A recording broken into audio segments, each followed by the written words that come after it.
Hi hello dears, നമ്മുടെ പുതിയ വീഡിയോയിലേക്ക് എല്ലാവർക്കും സ്വാഗതം. ഇന്ന് നമ്മൾ ചെയ്യാൻ പോകുന്നത് ഒരു യോക്ക് എംബ്രോയ്ഡറിയാണ്. ഭയങ്കര സിമ്പിളായിട്ട് തോന്നുന്ന ഒരു യോക്ക് എംബ്രോയ്ഡറിയാണ് കേട്ടോ. അപ്പോൾ അതിനുവേണ്ടി നമ്മൾ എങ്ങനെയാണ് ഡിസൈൻ ചെയ്യണതെന്ന് വെച്ചാൽ, നമ്മളിപ്പോൾ ഒരു നല്ല വൈഡായിട്ടുള്ള ഒരു സ്ക്വയർ നെക്കാണ് വരച്ചു കൊടുക്കുന്നത്. അപ്പോൾ ഈ നെക്ക് ഞാൻ പറഞ്ഞ പോലെ നിങ്ങൾക്ക് ഇഷ്ടമുള്ള രീതിയിൽ ചെയ്യാവുന്നതാണ്. അപ്പോൾ അതിനനുസരിച്ച് നമ്മുടെ പാറ്റേണിൽ ചെറിയ വ്യത്യാസങ്ങൾ വരുത്തിയാൽ മതിയാവും കേട്ടോ. അപ്പോൾ ഇതുപോലെ ഒരു വൈഡ് നെക്ക് കൊടുക്കുകയാണെങ്കിൽ കുറച്ചുകൂടി ഭംഗിയായിരിക്കും എന്ന് എനിക്ക് തോന്നുന്നു. നിങ്ങൾ ആ തമ്പനയിൽ ശ്രദ്ധിച്ച് കാണുമല്ലോ. അപ്പോൾ ഇതേപോലെ നമുക്ക് നെക്കൊന്ന് കൊടുക്കാം. ഇനിയിപ്പോൾ നമുക്ക് എങ്ങനെയാണ് ഡിസൈൻ ചെയ്ത് കൊടുക്കണമെന്ന് നോക്കാം.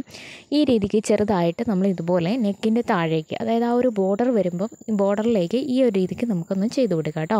അപ്പോൾ പാറ്റേൺ വരയ്ക്കുന്നത് കണ്ടിട്ട് നിങ്ങൾ അതേപോലെ ചെയ്യാനായിട്ട് ശ്രമിക്കുക കേട്ടോ. നമുക്ക് പറയുന്നതിനേക്കാളും നന്നായിട്ട് കാണുമ്പോൾ മനസ്സിലാവുമല്ലോ. അപ്പോൾ ഈ ഒരു രീതിക്ക് നമുക്കൊന്ന് വരച്ചു കൊടുക്കണം. അതിന് ശേഷം നമുക്കിത് ഡിസൈൻ ചെയ്ത് കൊടുത്താൽ മതിയാവും. അപ്പോൾ ബോർഡർ ലൈൻ, നെക്കിൻ്റെ താഴെ വരുന്ന ബോർഡർ ലൈൻ മാത്രം ഇതേ രീതിക്ക് ഒന്ന് വരച്ചു കൊടുക്കുക കേട്ടോ. അപ്പം മൂന്ന് ലൈൻസ് ഫില്ല് ചെയ്യുകയാണെങ്കിൽ അതിനടുത്തേക്ക് വരുമ്പോൾ 2 എണ്ണം, ആ ഒരു രീതിക്കാണ് നമ്മളിത് ചെയ്ത് കൊടുക്കുന്നത്. ഞാൻ എപ്പോഴും പറയാറുള്ള പോലെ തന്നെ ഞാൻ ഫ്രീ ഹാൻഡായിട്ടാണ് എപ്പോഴും പാറ്റേൺ വരച്ചു കൊടുക്കുന്നത്. ഇപ്പോൾ ഇതുപോലെ കാണിക്കാൻ വേണ്ടി മാത്രമല്ല, നമ്മൾ ഫെയർ ക്ലോത്തിൽ ചെയ്യുകയാണെങ്കിലും ഞാൻ അങ്ങനെ തന്നെയാണ് ചെയ്യുന്നത് കേട്ടോ. പാറ്റേൺ നന്നായിട്ട് വരച്ചെടുക്കുകയാണ് ചെയ്യണത്. ഇനിയിപ്പോൾ നിങ്ങൾക്ക് അല്ലാതെ പാറ്റേൺ തന്നെ അല്ലാതെ വരച്ചെടുക്കാനാണെങ്കിൽ, അപ്പോൾ അതായത് സ്കെച്ച് ചെയ്യുന്ന രീതിയിലാണെങ്കിൽ നിങ്ങൾ ജസ്റ്റ് ആ തമ്പനയിലൊന്ന് ശ്രദ്ധിച്ചിട്ട് ആ ഒരു രീതിക്ക് സ്കെച്ച് ചെയ്ത് എടുത്താൽ മതിയാവും കേട്ടോ. അപ്പോൾ മേളത്തെ ബോർഡർ ലൈൻ ഒന്ന് കംപ്ലീറ്റ് ചെയ്തതിന് ശേഷം ഇനിയിപ്പോൾ താഴേക്ക് നമുക്ക് ഇതേപോലെ ഒന്ന് വരച്ചു കൊടുക്കുകയാണ് ചെയ്യേണ്ടത്. അപ്പോൾ നമ്മൾ വരയ്ക്കണത് ഇതേപോലെ ജസ്റ്റ് ഒന്ന് വളച്ചിട്ട് വരച്ചു കൊടുത്താൽ മതി. നമ്മൾ ആ ഒരു തമ്പനയിലെ പാറ്റേൺ എങ്ങനെ വരുന്നതെന്ന് ശ്രദ്ധിക്കണം. അതിനുശേഷം അതേപോലെ തന്നെ ഇതുപോലെ വരച്ചു കൊടുത്താൽ മതി. അപ്പോൾ ഞാൻ എപ്പോഴും ചോക്കാണ് ഉപയോഗിക്കണത്. നമുക്ക് വേണമെന്നുണ്ടെങ്കിൽ മായ്ച്ചിട്ട് വരച്ചു കൊടുക്കാമല്ലോ. അപ്പോൾ ആ രീതിക്ക് ചോക്ക് ഉപയോഗിച്ചിട്ടാണ് ഞാൻ വരച്ചെടുക്കുന്നത്. അപ്പോൾ നിങ്ങൾ പാറ്റേൺ സ്കെച്ച് ചെയ്തെടുക്കുകയാണെങ്കിൽ നമ്മുടെ എന്നാ പറയുന്നത്, ഫെയർ ക്ലോത്തിലേക്ക് കാർബൺ പേപ്പർ സൈസൊക്കെ വെച്ചിട്ട് വരച്ചു കൊടുക്കുക. അപ്പോൾ കാർബൺ പേപ്പർ എടുക്കുമ്പോൾ ശ്രദ്ധിക്കണം, യെല്ലോ കളറോ അല്ലെങ്കിൽ ഒരു വൈറ്റ് ഷെയ്ഡ് വരുന്ന കളറുണ്ട്, അത് 2 എണ്ണമൊക്കെ എടുക്കാവുള്ളൂ കേട്ടോ. അപ്പോൾ ഈ രീതിക്ക് നമ്മൾ പാറ്റേൺ വരച്ചു കൊടുത്തിട്ടുണ്ട്. ഇനിയിപ്പോൾ നമുക്ക് എല്ലാത്തിൻ്റെയും, നമ്മൾ കൊടുത്തിരുന്ന ലൈനിൻ്റെ എല്ലാത്തിൻ്റെയും താഴെ വശത്തായിട്ട് ഒരു ലീഫ് പാറ്റേൺ പോലെ വരും. അത് വരച്ചു കൊടുക്കണമെന്നില്ല, നമ്മൾ ചെയ്യുമ്പോൾ ആ ഒരു എക്സാക്റ്റ് പാറ്റേണിൽ കിട്ടും കേട്ടോ. അപ്പോൾ വരയ്ക്കണമെന്നില്ല. പിന്നെ എവിടെയൊക്കെയാണ് ലീഫ് വരേണ്ടതെന്നുള്ള രീതിക്ക് മാത്രം വേണമെങ്കിൽ ഒന്ന് മാർക്ക് ചെയ്ത് കൊടുത്താൽ മതിയാവും. ഇനി ഇതിലേക്ക് നമ്മൾ കട്ട് ബീഡ്സ് മാത്രമേ എടുക്കുന്നുള്ളൂ, വേറെ ഒരു ബീഡിൻ്റെ ആവശ്യമില്ല കേട്ടോ. ചെറിയ കട്ട് ബീഡ്സാണ്, ചെറിയ ഗോൾഡൻ്റെ കട്ട് ബീഡ്സാണ്. അപ്പോൾ അതുകൊണ്ട് ഇത് സ്റ്റിച്ച് ചെയ്ത് കൊടുക്കാനായിട്ട് നമ്മൾ എപ്പോഴും എടുക്കുന്ന പോലെ നോർമൽ നീഡിൽ നമ്പർ 10 ആണ് എടുത്തിരിക്കുന്നത്. അതാണ് ഏറ്റവും ചെറിയൊരു നീഡിലാണ്. അപ്പോൾ ആ ഒരു നീഡിൽ നമ്മൾ എടുത്തിട്ടുണ്ട്. ഇത് എങ്ങനെയാണ് ചെയ്തെടുക്കണതെന്നും കൂടെ നമുക്കൊന്ന് നോക്കാം കേട്ടോ. പിന്നെ ഞാൻ പറഞ്ഞ പോലെ നിങ്ങൾ ത്രെഡ് എടുക്കുമ്പോൾ സെയിം കളർ, ഏത് ഡ്രസ്സാണോ എടുക്കണേ ആ ഡ്രസ്സിൻ്റെ അതേ കളർ, സെയിം കളർ ത്രെഡ് തന്നെ എടുക്കാനായിട്ട് ശ്രദ്ധിക്കണം കേട്ടോ. അപ്പോൾ ഇനി നമുക്ക് ഈ ഒരു ബോർഡർ ലൈൻ ഒന്ന് ഫില്ല് ചെയ്ത് കൊടുക്കണം. അപ്പോൾ നിങ്ങൾക്ക് വേണമെങ്കിൽ ഓരോ ബീഡ്സ് വെച്ചിട്ട് ബാക്ക് സ്റ്റിച്ച് ചെയ്ത് കൊടുക്കാം. അപ്പോൾ ഞാൻ 3 ബീഡ് വീതം ബാക്ക് സ്റ്റിച്ച് തന്നെയാണ് ചെയ്ത് കൊടുക്കുന്നത്.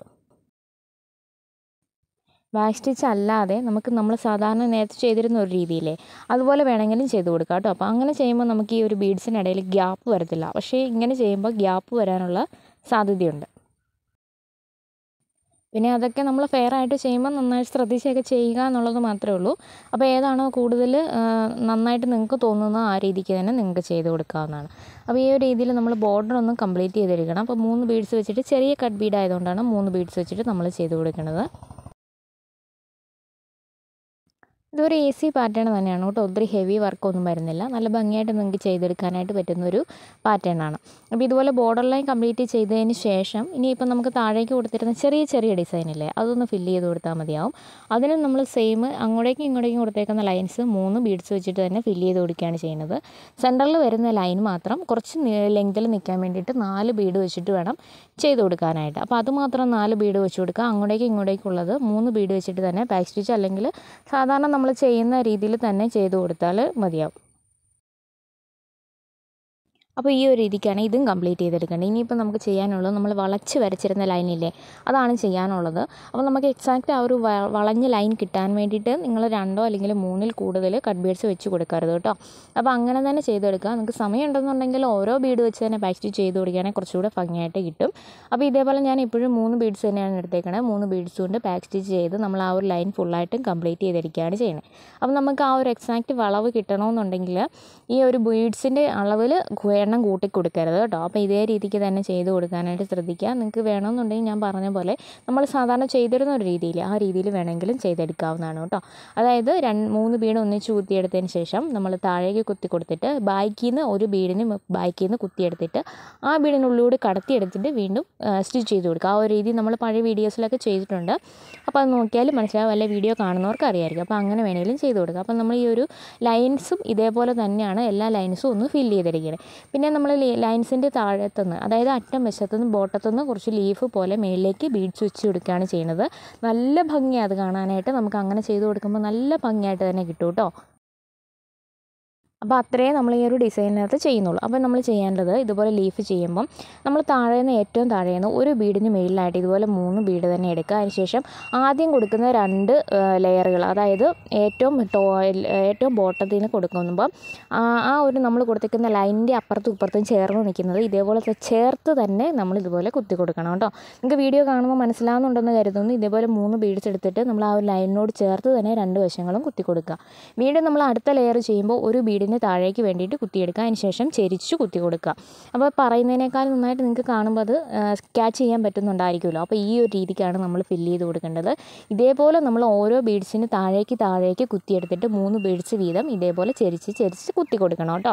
അപ്പോൾ നമുക്ക് ആ സെൻറ്ററിൽ നമ്മൾ ആ ഒരു ലൈൻസ് കംപ്ലീറ്റ് ഉള്ളതുകൊണ്ട് തന്നെ നമ്മൾ ആ ഒരു ലീഫിൻ്റെ സെൻറ്ററിൽ വരുന്ന ആ ഒരു ലൈനും കൂടെ അതിനകത്തേക്ക് പോകും. അപ്പോൾ നല്ല ഭംഗിയായിട്ട് തന്നെ കിട്ടും. അപ്പോൾ ഇത്രയേ ഉള്ളൂ നമ്മുടെ ഡിസൈൻ. ഇതുപോലെ നല്ല ഭംഗിയായിട്ട് ചെയ്തെടുക്കാനായിട്ട് പറ്റും. അപ്പോൾ അതുപോലെ നമ്മൾ ഇടയ്ക്ക് എല്ലാം കൊടുത്തേക്കുന്ന ലീഫ് എല്ലാം ഇതേപോലെ തന്നെയാണ് കംപ്ലീറ്റ് ചെയ്തെടുക്കേണ്ടത്. അപ്പോൾ ഇത്രയും ചെയ്ത് കഴിഞ്ഞാൽ തന്നെ നമ്മുടെ യോക്ക് എംബ്രോയിഡറി കംപ്ലീറ്റ് ആയി. നല്ല ഭംഗിയായിട്ട് നിങ്ങൾക്ക് എല്ലാവർക്കും ഈസി ആയിട്ട് ചെയ്തെടുക്കാൻ പറ്റുന്ന ഡിസൈൻ അല്ലേ. നിങ്ങൾ ട്രൈ ചെയ്യുകയാണെങ്കിൽ തീർച്ചയായിട്ടും ഫോട്ടോസ് അയച്ചു തരണം കേട്ടോ. അപ്പോൾ ഈ രീതിക്ക് നമുക്ക് ഔട്ട്ലുക്ക് നല്ല ഭംഗിയായിട്ട് തന്നെ കിട്ടും. അപ്പോൾ ഔട്ട്ലുക്കും കൂടെ ഒന്ന് കണ്ടിട്ട് പോകാം എങ്ങനെയാണിത് വരുന്നതെന്ന്. അപ്പോൾ നമ്മളിത് നോർമൽ നീഡിലുകൊണ്ട് ചെയ്യുന്ന ഒരു വർക്കാണ്. അപ്പോൾ ആരി വർക്കിൻ്റെ അത്ര പെർഫെക്ഷൻ കിട്ടിയില്ലെങ്കിലും നല്ല ഭംഗിയായിട്ട് നമുക്കിത് ചെയ്തെടുക്കാനായിട്ട് പറ്റും കേട്ടോ.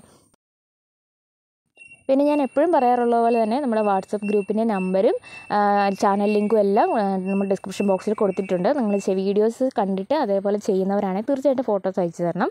അപ്പോൾ നമ്മളത് വീഡിയോസിൽ ഉൾപ്പെടുത്തുന്നതായിരിക്കും. കൂടുതൽ ആൾക്കാർക്ക് അത് പ്രചോദനമാകാൻ വേണ്ടിയിട്ടാണ് കേട്ടോ.